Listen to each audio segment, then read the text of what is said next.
chaos sur les résidences secondaires en Bretagne. Un collectif de jeunes indépendantistes bretons dénonce la spéculation immobilière en zone littorale.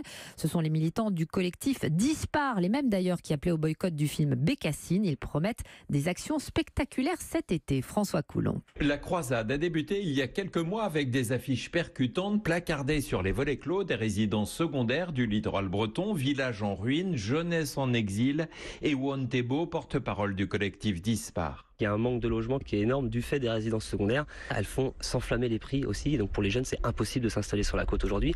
C'est le peuple breton qui se fait spolier sa terre sur la côte. C'est révoltant parce qu'on n'a aucun contrôle là-dessus. Il n'y a pas de quotas, par exemple, qui peuvent être mis en place. Nous, aujourd'hui, ce qu'on réclame, c'est que des outils soient mis à disposition des élus pour pouvoir enrayer un petit peu cette économie du tout secondaire. À Carnac, 72% de résidents secondaires. Le maire reconnaît un débat légitime, mais refuse de se tirer une balle dans le genou. Olivier Lepic. Les résidents secondaires payent des impôts, ils rapportent énormément à l'économie locale. Vouloir les surtaxer ou les faire fuir, je pense que ce serait une erreur. Et si les habitants de Carnac bénéficient d'infrastructures qui sont celles d'une ville de 20 à 40 000 habitants, alors que nous n'avons que 4 500 habitants à l'année, c'est grâce très largement aux résidents secondaires.